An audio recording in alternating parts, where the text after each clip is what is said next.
Hello, it's Scott Manley here. Today, I am at a factory, a research facility, a startup in San Jose, and they are building EVTOLs. This is Archer Aviation, and this is a fascinating room here as well, because I can hear the echoes. But yes, we have Tom here. Hey, Scott. Hi, hello. You're the expert. Yeah, CTO here at Archer. CTO, that's my favorite title, by the way. It's a fun job. I've been working on these eVTOL airplanes for like 15 years. Basically, my whole career has been making airplanes like this. And you're actually flying test aircraft. You've got yourself set up as a Part 1 of 35 operation, so you're doing all the certification work, actual flying work. Yep, in flight test now, working towards getting our aircraft certified and into market. So this building has a few things. It has our certification test labs. So looking forward to showing you the simulator, having you fly. And then we've got powertrain manufacturing, so where we make batteries and electric motors, so that might be interesting too. That's great. Yeah. Let's go and see how these things fly. All right, let's check it out. So Archer are in the eVTOL business. That is electrically powered vertical takeoff and landing aircraft. These are basically giant drones which carry people around. Now, this is a technology which is still in development, but modern development of battery technology, fly-by-wire systems, has potentially made these viable for short hops. Potentially able to take off vertically, fly about 50 miles in half an hour, and then land vertically, recharge, and bring people in the other direction. And these multi-rotor electric systems are a lot quieter than conventional helicopters, so in theory they could land places where noise might otherwise be an issue, closer to the things that people want to go to. It's an attractive concept. In fact, it's an idea that's so popular, I think I've seen over 100 of these companies appear. But Archer is one of the few that has actually managed to get serious investment and build a vehicle that is currently performing test flights down in Salinas. And so I had a chance to visit one of their facilities in the Bay Area where they are designing these systems, making it happen, and see how the magic works. I mentioned earlier we make our own electric engines. Yeah. We've been trained to call them electric engines because the FAA doesn't know how to certify motors. Yes. They know how to certify engines. Oh my goodness. But they are electric motors. Electric, yes. Yeah. They are basically electric motors. Yeah. But, so wow. This is kind of like exploded view of what's inside the engine. So it's basically three parts. There's the electric motor. There's the inverter that drives it. Yep. So that's this. That's that entire set of circuitry. Inverter, and then there's a gear reduction. Your gears, yep. So we reduce the speed that the electromagnetics spin by about 6.5 to 1. Yeah. And so that drives then our propeller output, 1,500 RPM, something like that. All of the engines were designed in-house, and we do a lot of the assembly in-house, and we're trying to leverage as much automotive manufacturing capability as possible. So, in many ways, what you're looking at here is not too different from an electric vehicle, a car motor. Each one is about 125 kilowatts maximum power. So so what, 160 horsepower? 160 horsepower. Right. You obviously don't need all 12 to continue to fly safely. Like, you can lose any one and still control the aircraft just fine. And certainly, like, most combinations of more than one failure are also fine. There becomes a point at which if you lose more and more engines, then it's hard to trim the aircraft. Yeah. Within the inverter, there's also two independent kind of power sections, or almost two independent inverters. And so if you look at the assembly on the left here, which is you can see the stator winding around the core. See, there's two leads with 3 phases. So it's essentially wound as 2 separate motors around that one electromagnetic core. I see, yeah. And so what that gives us is redundancy inside each unit, such that we can have a failure and then just get to like a reduced torque state for an engine and not lose the whole unit. So this is your power, right? Goes through here. DC power in from batteries. And then these are your connectors, and I notice you've got this little, section in here. Is that vibration isolation or whatever? So that you're, these things are attached to the board. Cooling, I'm guessing, is what this is all about. It's so just like the engine has about 1 quart of oil that circulates. I see. Lubricates and cools both the inverter and the electromagnetics. So the power modules, which are like the switches, that flip, tens of thousands of times per second, are mounted on this cold plate, and then oil is splashed There's channels underneath here. So the white blocks there are the power modules. Ah, there, I see. So this is where there's oil, right? And there's Right. heat exchangers. So there's a plate on the back of this which Yeah. has the So this is all submerged in oil. that. And then the oil is pumped through these fittings into the heat exchanger to be And cooled. this whole thing is like machined out with that pattern and everything on it to give Yes. that little cooling vane pattern, I guess is what I'm seeing. Yeah. So it's really like the thermal management of these engines that's kind of the tricky, interesting Right. problem. And so everything for us here is about minimizing weight. So that, the motor here that's 125 kilowatts weighs about 55 pounds for the entire assembly. So Wow. like very power dense. Yes. So you're assembling all your engines in-house, Correct. essentially. Yep. That's a lot of engines you're going to have to build. Yep. And so you have to scale that one up. Yeah. So what we've already scaled up is the test equipment for that. So each of these is called a dynamometer. So this is basically engine test equipment where we can take one of the units, Power it up and see that it's producing enough power. And exactly. And so the way we do that is by driving one engine as As a generator? As a generator, exactly. So the engines fight each other and kind of can be put through their paces here. And you're not this- using nearly as much power, right? Power Exactly. comes in from this, comes out of that one. Yeah. And so this whole thing is mounted on this gimbaled unit so that we can Yep. test with oil in different positions because, as you know, those front engines. Oh, right. So articulate. this whole unit is going to Whole unit. rotate in here Yeah. to simulate different Yeah, positions. you can see like the bearing. Yeah. bearing carrier Big for bearing that. there. So, I mean, that does actually come back to the questions like why go with this specific design with the pitching motors rather than some of the other options Yeah. that have been floated? Yeah. So the main decision you need to make is, do you want separate propulsion units for your forward flight from your takeoff and landing? And so the benefit from using electric motors for both the takeoff and forward flight phases, we don't have the extra mass of carrying around, say, a separate electric motor and propeller that's only used to push forward. But now you need an actuator system and a hydraulic system or whatever you're Yeah. using to move those. Yeah, So- we use electromechanical actuators Okay. that are actually quite conventional. And so we introduce like the added complexity of having that system, but we remove like the complexity of a totally different electric motor somewhere else on the aircraft to provide that thrust, right, by articulating the engines in all phases of flight. Right. And so the way I'm seeing it is that it'll transition into forward flight where the forward props will start to go first and the rear ones will come. So the rear ones are only used for takeoff and landing. Okay. And so those just turn off? They're Or? fixed pitch. Oh, okay. They basically, you just modulate the speed and then they turn off for a forward flight. Oh, okay. So And so, but they remain in the vertical position or do they? Yep. Okay. they don't articulate at all. It's Okay. fixed pitch, fixed position. Yeah. Okay. And so then when you're slowing down, those will start to activate once the speed gets lower and your wing starts to lose lift. Yep. And yeah, okay. Yep. Exactly.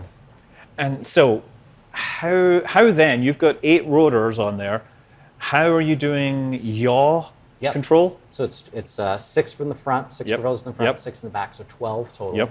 So the way we do yaw is a combination of modulating the torque to the engines to generate like yawing moments just from differential torque because the Okay. propellers spin different directions. So like if you've ever flown a quad rotor, Yeah. the way you generate torque is by taking like a pair that spin in one direction and spooling them up and another pair spooling them down, and that Yeah. gives you like a net torque.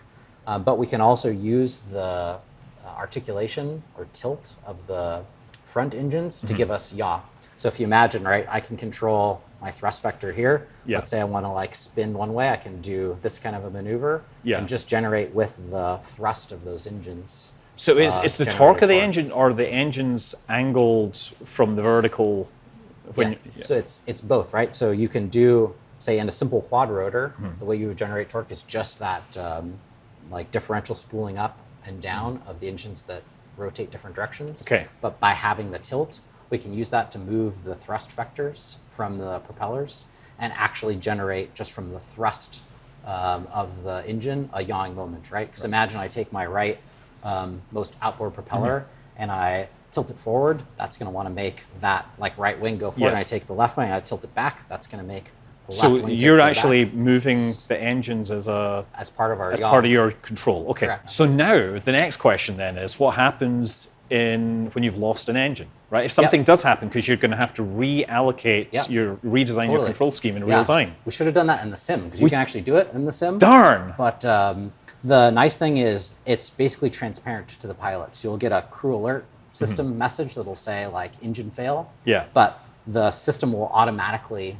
compensate for that. Okay. And the way it does that is either it gets data that says, hey, I know I have an engine failure, so re-optimize the control allocation around that, or it'll say, hey, the airplane's not giving me the response that like the models would tell me it should be, so I'm going to compensate, and I don't know whether it's like a crosswind or an engine failure.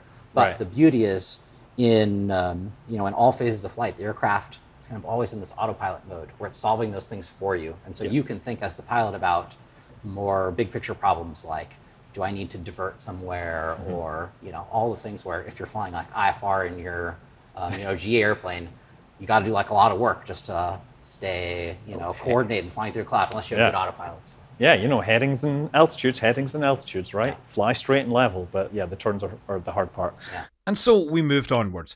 The other key technology, in addition to the electric motors, is the batteries that provide the power.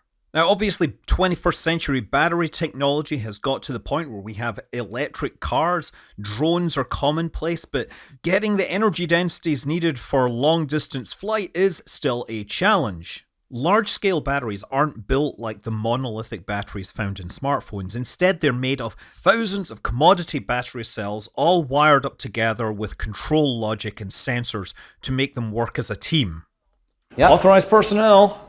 Yep, so this is our battery pilot production line. So this assembly here is one of our battery packs. Yeah. So there's 6 of them on the aircraft. Okay. Total energy on the aircraft is about 142 kilowatt hours. So like double Model Y kind of energy. Okay. So still like, automotive. These are what is the made of? It looks like some sort of... Yeah. So the building block of the pack is cylindrical cells. Right, so right. This is and like they're in a 2170, like a standard form thing. factor. Buy these in huge numbers. Absolutely. The one thing that's unique for us with the cells is they're slightly higher power than you would use for automotive application. Okay. That's because power to wings, hover, everything. Well, because in hover we need like more power than a car would need to accelerate, onto the freeway. Right. But not by much. And so what you see here is essentially just 1,470 of these connected in series and parallel to get up to the voltage with the capacity we need for the battery pack. Right. So the reason we have 6 is the same reason we have multiple engines, is we want to be able to tolerate any failures. So pairs of 2 battery packs are connected to drive a single high voltage bus, and there's 3 high voltage buses on the aircraft. Okay. So you can think like if you're in an airliner and you have like a left, center, right hydraulic channel, it's like same idea for this system. What you can see here is the cells are placed in this foam cell holder. And so this basically isolates each of the cells thermally from each other, such that if there's a failure, the failure doesn't propagate through the battery pack. That's the idea. It feels like a sort of sandstone type material. Yeah, it's just like a nice thermal insulator. Yeah. But we also need to cool the cells. So they're all bonded onto this heat exchanger. Okay. So we run coolant through the heat exchanger when the aircraft is on the ground charging to either heat the battery pack up if it's like, say, very cold and you're in Chicago in the winter, or cool the battery pack down if you're in, California in the summer, or today in October in California. Yes, exactly. Yeah. So in this lab, we do the pilot production of these battery packs. So it starts with cells coming in from the vendor. Yep. And then essentially there's various operations that insert the cells, do the bonding, install the current collectors, do the welds, do the installation of, up here is kind of a junction box, contactors, pyro fuses, that kind of stuff, just to distribute the power to the rest of the aircraft. Right.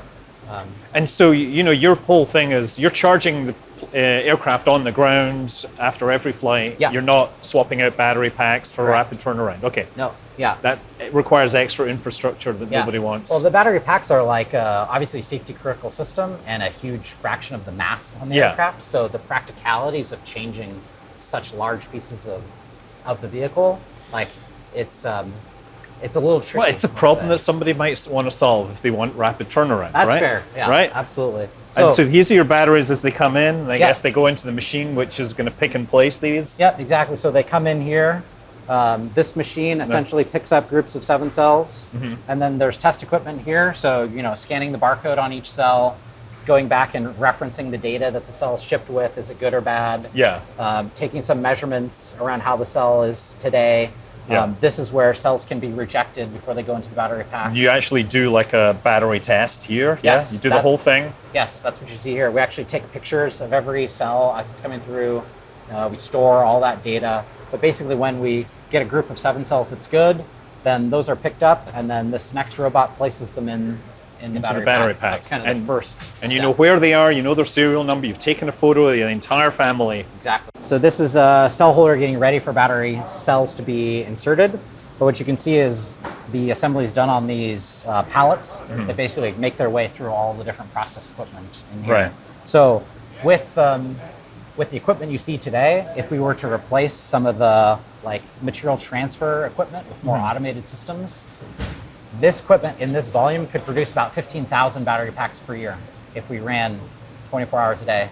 Okay, so that's more than enough to sell, like a lot of thousands of batteries. aircraft. It's a lot of batteries. Yes. Okay, yeah. And the reason we did that, though, was not because we need that volume today. It's because we needed to automate the safety critical processes. So, for example, here, loading those cells, we don't want somebody to make a mistake and whoops, I'm going to put one cell in a different spot, and now I have bad data, in terms of what serial number cells in which slot in the machine. Right. Or, oh, that was supposed to be rejected, but it accidentally got put in the pack, those sorts of things. So that's why this step is automated. What you can see here, this foam encapsulation at the top, that basically pots all the cells in place. Yep. And in the event of a failure, the vent gases kind of burn through that layer and then go to a manifold or headspace that essentially vents those gases overboard. This is the process equipment to make the welds. So it's kind of a 2-step thing where first we clean all the surfaces with plasma before we do the welding. And then this machine does laser welding. And so, we have each of those cells that needs to be welded many times. Right. And if we have failures there, then, those failures would limit our capacity. So it's essentially a really high criticality process that's done. And this is welding to the times. contacts, to the power, right? Yeah, so we're welding current collectors to those the battery cell cans. And so this machine over here does all of those welds, fully automated. It's very sophisticated equipment that after every weld is made, it measures the radiated energy, the radiated laser energy, and says, did enough go into the weld to ensure there's high quality? Yeah. But then after that, it goes into this equipment where then we use, essentially it's like a PCB test equipment with flying probes to then actually measure the resistance of every weld. So everything is all about just driving the quality to be as high as possible. And also, I'm glad that this is being done by a robot rather than a human, because that's a lot of cells to weld. Yeah, it's 10,000 welds per battery pack. Yeah. Because there's many per cell. Yeah, this is what automation's for, right? Yeah. And the beauty is this machine or this line can do all of those operations in about 15 minutes per pack. Wow. So 10,000 welds in 15 So it's like minutes. bang, bang, bang, bang, right? Yeah, it's flying. It's like little, mirrors that are driving lasers. Oh, right, yeah. Yep. That's cool. And these things are super intelligent battery packs that they can communicate their problems, they can identify what's going wrong, the whole thing. Yeah, so we measure the voltage of every cell, the temperature of all over the battery pack. Every cell is instrumented, is what you're saying. Correct. Yeah. Damn, that's a lot of data that must come out of that. It's a lot of data. Yeah. So this thing is basically like a flying file server that is able to store the massive amount of data that it's getting from every flight, I'm guessing? Yeah, there's kind of 2 types of data. One that's data that we want to preserve in perpetuity. And right. So in the manufacturing context, it's all of these process steps, we have cameras that record video, that record all that. That's all, or much of that's preserved forever. Uh-huh. And then there's, now we're flying, we're gathering all this data. Much of it is used to then either trigger crew alerting system messages or things to the pilot. Yep. That are kind of distilled to, hey, there's this error, but this means you as the pilot should do, A, B, or C things, Right. where A, B, or C are quite simple, you should land now, or you Yes. should land soon, or next time you land, somebody's going to come do maintenance on the Right, airplane. and someone will look at this in more detail. Yeah, and then so you know, it's in the details of what data do we try and get off the airplane over after every flight versus what's logged versus what's not. Well, I mean, in these days, like, storage is so cheap, you could log everything if you wanted. Yeah. I mean, our flight test aircraft, like, generate literally gigabytes of data. Yeah, that's nothing. It's nothing. Yeah. Like, we're taking gigabytes of data in this camera, right? And it's a whole lot cheaper than your aircraft. Yeah. Where are these actually in the fuselage? Because I didn't get a handle on that. They're not in the fuselage, they're in the wings. Oh, they're in the wings. So they're spread all along? Yeah, between the fore and aft spar in kind of the main section of the wing root, like near the fuselage. So 3 on each side. So fuselage is largely empty then? There's the cabin, there's some avionics? Passenger cabin and avionics, yeah. Oh, interesting. So now, emergency situation, you said, it can very intelligently downgrade, you know, there's nothing else, there's no ballistic recovery system, no parachutes, flotation devices, nothing like that. I mean, if you're doing extended over water, you'll have life because life you're Part 135. Yeah. But the beauty of that kind of sophistication, or, you know, the fact that the aircraft is always kind of augmented in terms of its controls, is it fails very elegantly, right? So if you have an engine failure, the aircraft will still trim itself for you. If you start having multiple failures, the aircraft will prioritize the critical control inputs. So if you're like asking it to, say, do some dramatic yaw and also climb, it'll give you climb and give up on yaw, right? Because it knows you care more about that. And so, like, have you done tests on battery packs for, like, say, catastrophic failure on specific cells? Like, this cell just decides to let loose right now. Yep. Have you've done these tests presumably somewhere to see just how it copes? You can actually go look at some of that if you'd like. But sure. One of the most interesting tests we did is a 50-foot drop. So we took one of these packs. Yep. Got a crane.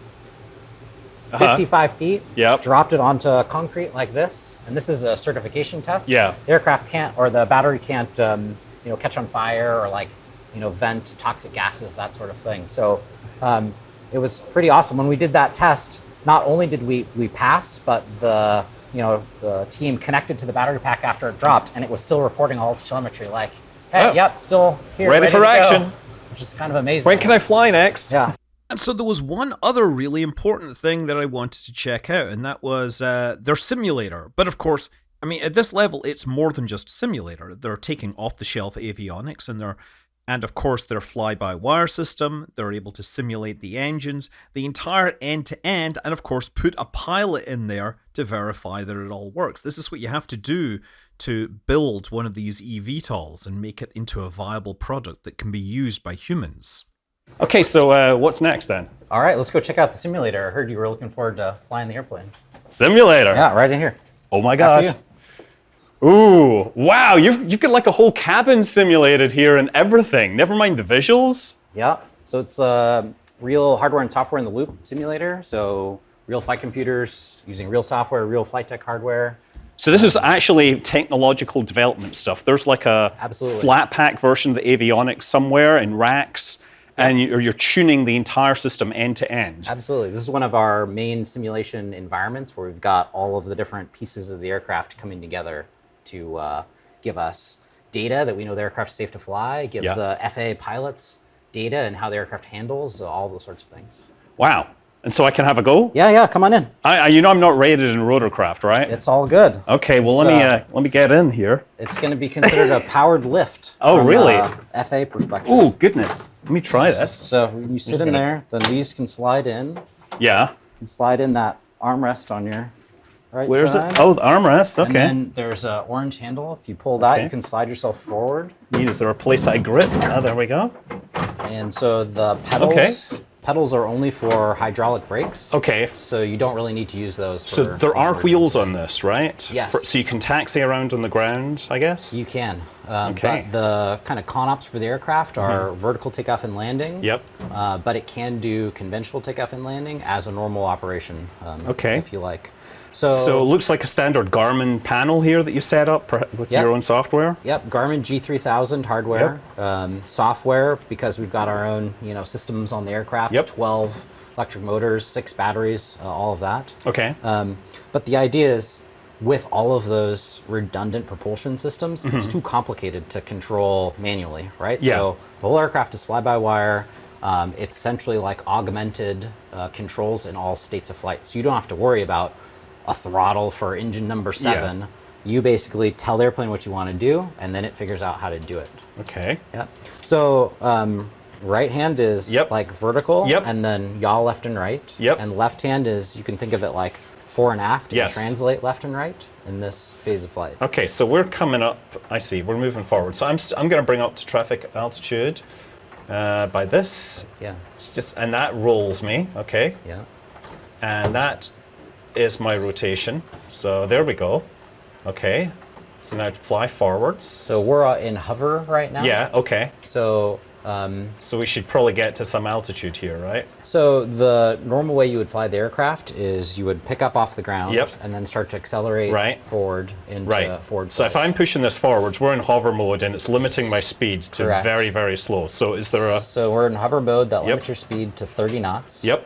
So the way to transition most efficiently is Yep. there's a hat switch or Yep. a thumb switch Yep. on your left stick. Yes. So if you press forward on this guy, Okay. that'll put you in automatic, like outbound acceleration. Okay, so now I can actually go faster and I can pull back on the right stick to lift up. Yeah, so this will take you out to essentially cruise speed. Okay, so I see my airspeed is alive, coming up 67 knots. Yep, so this will take you to about 90 knots. And So now, because the wing lift's kicking in, it's now pitching up instead and the props have come down. correct. So the aircraft kind of manages all of that for you. Right. So you can see now the engines have tilted forward. Okay. So you're essentially flying like any other fixed wing Yeah. aircraft right now. And so, So in this mode, your right hand still does Yep. the same thing. So Yep. like fore and aft with your right hand Okay. is pitch. So Yep. like climb rate up and down. yep. And then Now left this and has right become is- roll now. It's coordinated turn basically. Okay, it's coordinated turn. Okay. So That's your, me at 120 knots. Yep. Seems reasonable. So your left stick in this mode, you can think of it like a throttle Yep. fore and aft, and then it side slip left and right. Side slip. So you don't really need to use it in this mode of Yeah, yeah. flying. On the ground, that's much more useful because you're translating. Right, if you're left to right. if you're translating or you're trying to like trek into a target. Yeah, this is Salinas we're at, right? And Yeah, so we're flying out towards Monterey Bay. Yep, that's right. So if you wanted to make a turn like back towards the airport, either left or right, you can kind of get a sense for how that feels. But we're now doing this at 100 knots, and we've translated fully to. I should probably bring the nose down. Let's keep it at 1,000. Okay, I see. By the way, we've got a failed transponder on this. You may not be legal for flight right now. That's a nice 30-degree turn. Let's bring this out a little more. Okay, so there's like a. So are those purple things on magenta supposed to simulate like a hypothetical approach? So yeah, there's various Like these ones here. graphics. Yeah. So there's various graphics that simulate either like a 3-degree glide slope or a 7-degree glide slope. Right, so I or see- certain like kind of pilot like task elements Yes. to verify handling qualities, etc. Looks like you've got some glitchy mountains there. But let's try. So should I try flying down this corridor? So you're welcome to. So the if you basically set yourself up on like a standard, a 3-degree glide slope Yep. towards the airport, Yep. then what you'll do is maybe at about 250 feet above the ground, you can use that same switch that you pressed forward, Yep. but you can pull it back, and Okay. it'll do kind of an automatic deceleration. Okay. To first click VREF, which is about 90 knots. Okay. And then second click would take you back to hover mode. I see. Automatically. Okay, so let's actually try. I'm going to try and make this turn. I've got no reference down here, but if I go out far enough, I should be able to get down it. Yeah, we should probably have Brandon reset the sim so we get rid of some of those artifacts. Yeah. So they'd used Garmin avionics for the panel, which I had a fair amount of experience in the Cirrus. And that was easy enough. You see me actually adjusting my altitude and heading on the autopilot. Not that I was using the autopilot, but it's sort of things that I had learned to do while flying. What I had found initially difficult was that in most of the aircraft I've flown, the pitch and roll is controlled by my left hand and the throttle is the right hand. So these had been swapped for this. But of course, right hand on stick and left hand on throttle is more common in single pilot aircraft where you've got a hand on throttle and stick, or HOTAS, right? Flying this was much more like flying a spacecraft in a video game, and I've got a lot of experience doing that. The big difference with the video games is that I would have two 3-axis controllers, whereas this only gave me two 2-axis controllers. There was no twist to yaw on the right stick. Instead, the stick behavior changes depending upon how fast you're going. 200 feet AGL. You can see your radar altimeter. Yep. Right. A radar. Yep. That's right. Good. Okay. Yeah. Let's just get this nicely in here. It's weird not using the pedals. Okay. Yeah. You have to think of it like flying a video game instead of an airplane. Well, I do a lot of video game flying, so my approach speed on final should be what? I mean, this is fine for now. Okay. VREF is like 90 knots, but this is totally fine. So when going fast, if you pull back, the nose will pitch up and climb, but when you're going slow, if you pull back, then it climbs by translating vertically with no pitch change. So you're saying at about 200 feet, start pulling it back and then 200, so about 200 feet AGL, you can, using the same switch that you went back to acceleration mode. And so that'll start my decel. It'll begin the transition. That'll engage like an automatic transition back to hover mode. Okay. And that's not the only way to do it, but that's kind of a straightforward way. Right. Okay. Well, I'm coming down. This is runway. Was it 13? 13. Yeah. There we go. So begin the transition. I think I'm a little low here. Yeah, and so you can still like modify your flight path angle with that. Hit the switch back one more time. Yeah. There we go. So you can still modify the flight path angle with the sticks as you would normally, but it's going to take care of all of the decelerating for you. Okay, come on. Start. There so we you go. can be pretty hands off like in this phase, right? There we so go. Yeah. You can see all the tilts are pretty much back. Yep. So now we're down. So we hover came mode. out a little short. So short. So now you can use that left stick forward to translate forward. Yep. And right on the runway threshold, there's a landing kind of pad. I can see the helipad there. You could target. Yeah, just feeling my batteries just draining. Yeah. The aircraft uses about 4 or 5 times more power in hover than it does in cruise. That's where your rate. Oh, yeah. Here's the thing. I'm pulling back to land here. Yeah. So here you kind of want to go like, if you ever get confused, you can always just go hands off, right? And the nice thing is the aircraft always brings you back to hover. But here it's just small inputs, and then the other thing you can do is there's these hat switches can be used for just very small incremental adjustments. So if you want to just modify your heading slightly or do like a sidestep left or right, you can actually use that hat switch with your left thumb and just bump the aircraft, 2 feet right or left or 2 feet forward or aft. Okay, here we go. Just slightly gentle. It was very hard to figure out just how close I was to the ground. There you go. Okay. Oop. Well, through the Okay. Yeah. Well, so much for that. That was good. Well, so let's imagine that I took off correctly the first time, and we begin to accelerate forwards. So the idea would be take off. Yeah, exactly. Transition almost immediately, right? Correct. Pick up the speed. Yep. Down the runway. Right, and so, there. So now it begins the transition. These props are starting to come down up there. Yep. And that's us flying again. Yep. So, you're coming through 70 knots. Right about now, the aircraft's above stall speed. Yep. So most of the So lift the wings is are starting to cut. Yep.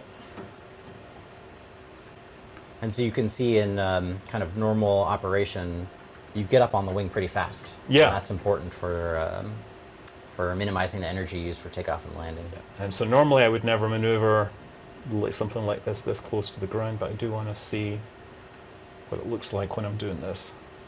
Now, while I got a little confused early on with the positions of the controls, it was actually really easy to fly, and because it's fully fly-by-wire, it has the ability to protect me from myself. So I'm presuming this has like envelope protection system and stuff. Absolutely. Yep. So if I try to turn too hard, it's going to try and save me. First thing you'll see is a bank angle limit. Yep. So I'm pushing it and pushing it and pushing it. It is not letting me roll this thing. Yep. There's similarly a stall speed. Yep. It won't let you stall. So if you like decelerate Yep. with left sticks, that would be like pull back with the left stick. So it won't let you get below a certain speed.